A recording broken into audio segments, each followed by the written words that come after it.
What if the thing that you've been waiting on someone else to fix is actually waiting on you? What if the peace that you've been praying for, the purpose that you've been hesitating to walk in, or the change that you've been craving has all been hinged on one simple truth? It's your move.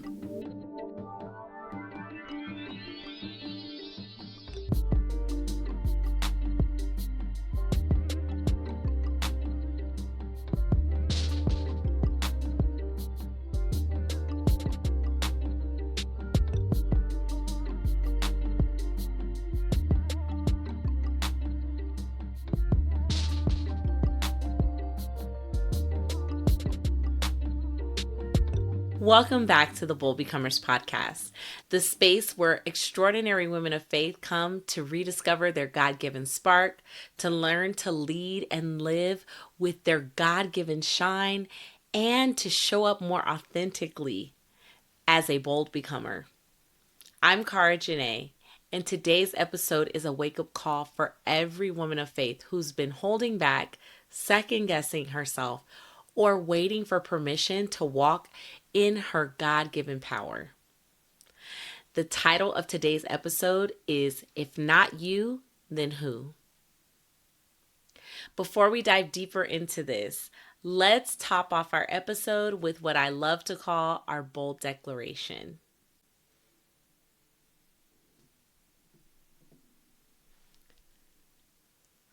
This time, it's on me. I've learned enough about what it is to give my power away or to passively go along with things I cannot stand for. I know it's time to move differently, to take authority, and to move assertively. God has given me what I need to get different results, and I'm not throwing away my opportunity. Today, I boldly declare, if not me, then who? Let's take this bold declaration with us as we move throughout the rest of this episode and beyond.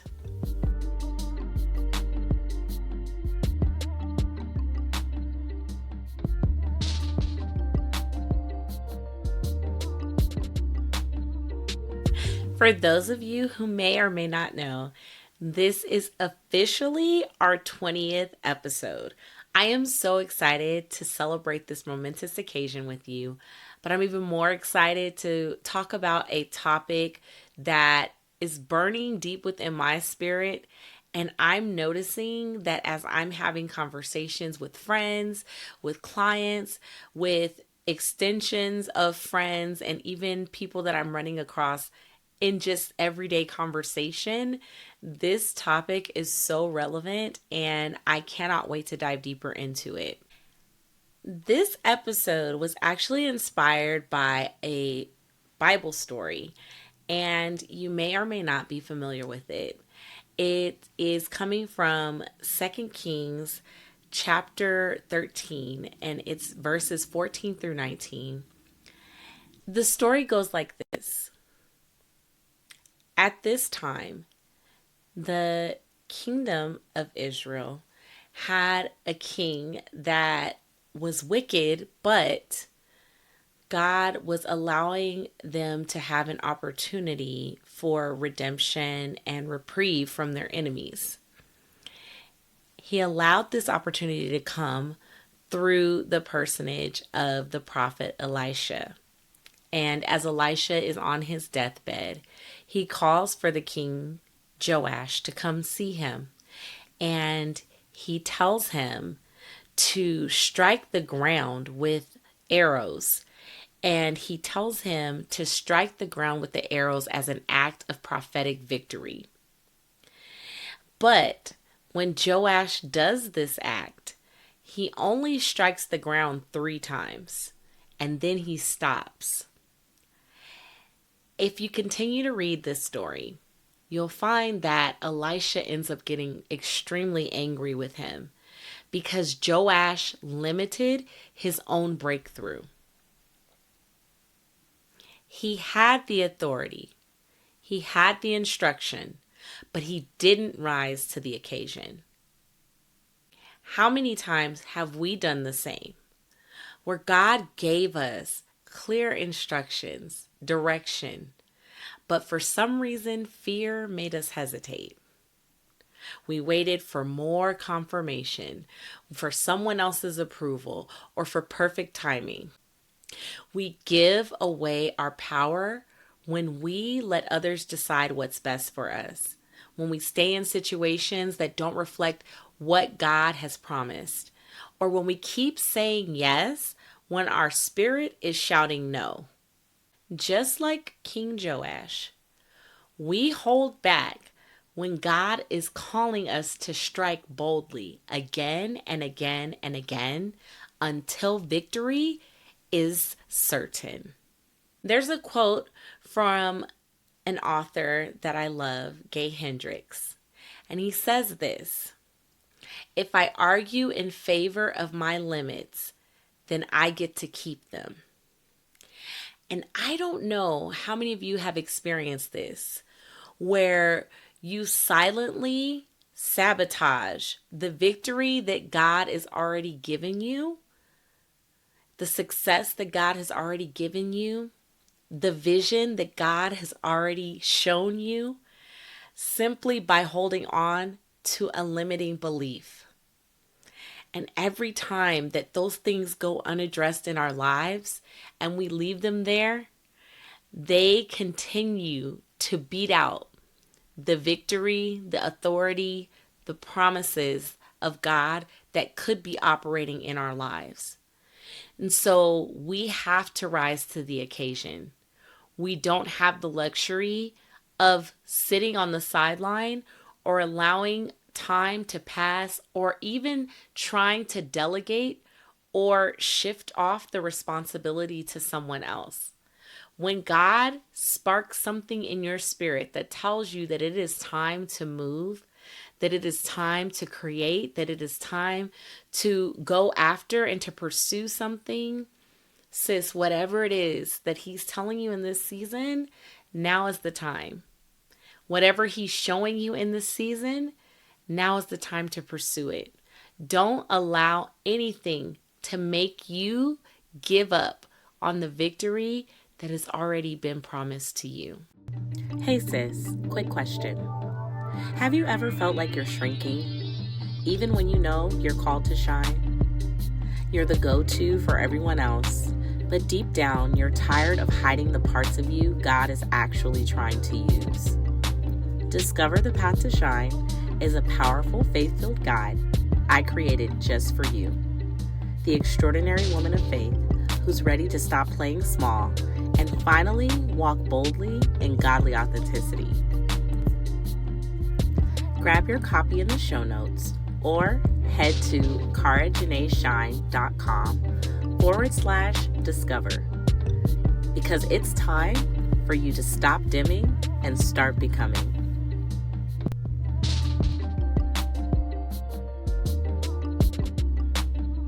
This is the part of our episode where we get to talk about the Shine Method. It's called the Shine Method Connection. And the Shine Method is my proprietary method that I use to help extraordinary women of faith like you move from the background of their lives into the forefront of their lives. This is an acronym. The S stands for Seek the Truth, the H for Honor Your Story, the I for Include the Lessons, the N for Navigate Your Growth, and the E for Embrace and Express. In today's episode, we're going to focus on two of the principles of the Shine Method. The first is Seek the Truth. The second is Navigate Your Growth. For Seek the Truth, you want to seek what God has already spoken about your authority. Stop waiting for permission when heaven has already endorsed you. One of my favorite scriptures, and we probably have talked about this one more than once on this podcast, is John 10:10, where it says that I come that you might have life and that more abundantly. And I cannot tell you how many times I've had to coach different women into adapting that scripture in a way that is practical and tangible in real time. For example, one of my former clients, Tosh, she was enduring a very toxic relationship. And as she was trying to navigate what was going to be next for her, she kept saying to me, I wish this person would just tell me that they no longer want to be in relationship with me. And as we began to discuss what was happening, I asked her a question. I said, I hope you don't mind me being honest with you, but what if the person that you're waiting for to make the right decision is you? And when I said that to her, she took a pause and she just softly nodded. It was as if she began to realize the power and the authority that she had was always in her hands. Needless to say, Tosh went on to make a decision that was not only in her best interest, but allowed her to move forward and to release something that no longer fit well for her. And sometimes that's what you have to do when you seek the truth. When you seek the truth, you have to start holding up what you're experiencing to what God's word says. What you're experiencing versus what God has showed you. What you're experiencing versus the authority that God has given you. And if something is not lining up, then it is on you to make sure that you move in the direction that moves you into alignment. And sis, that is no one else's responsibility but yours. Again, if not you, then who? For navigate your growth, you have to understand that growth is going to require movement. God will not do for you what he has already empowered you to do. When God gave you agency, autonomy, authority, dominion in the earth, come on, somebody, he has already equipped you to be the woman of God who can operate in such authority without a permission slip. And you do not have to get anyone else's approval or applause. And you also don't have to have anyone else to agree with you for you to operate in that authority. It is time for you to move forward in what God is showing you and know that he is going to be with you every step of the way. And that as you walk in the boldness of that authority, he is going to continue to order your steps and lead you in the direction that is best for you.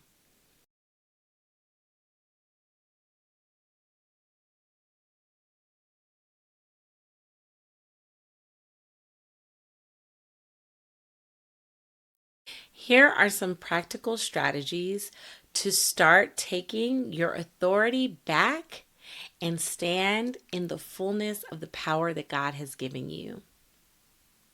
Number 1, acknowledge where you have been playing small.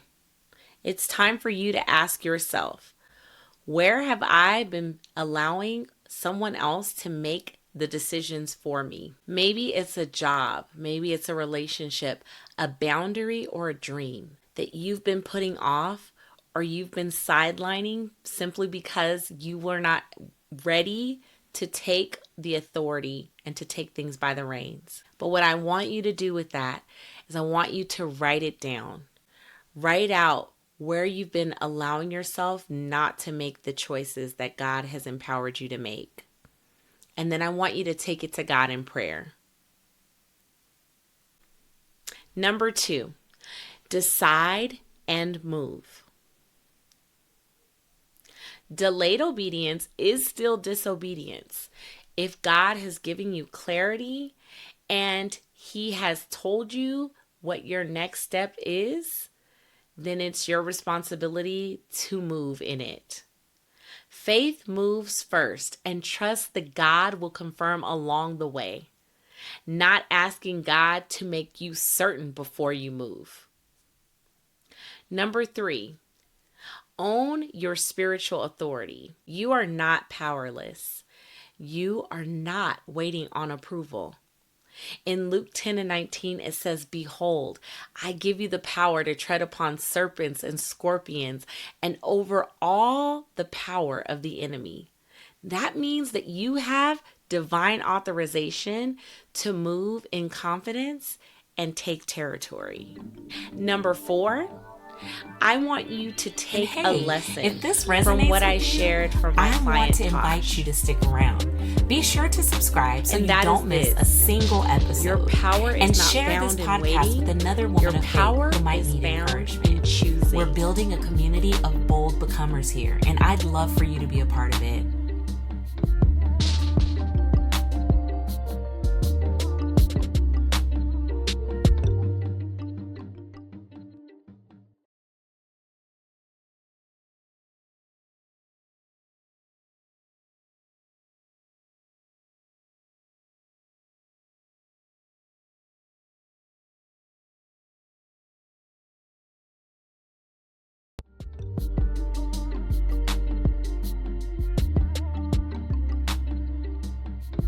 It's time for our challenge of the week.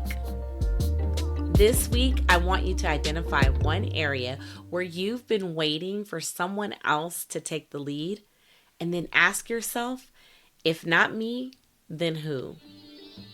Take time to pray over it, but make the decision after God gives you a response. Take one courageous step toward reclaiming your power and walking in divine authority.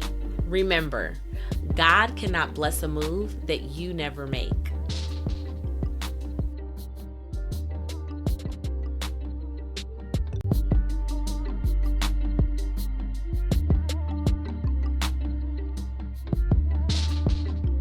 Congratulations to all of us for our 20th episode.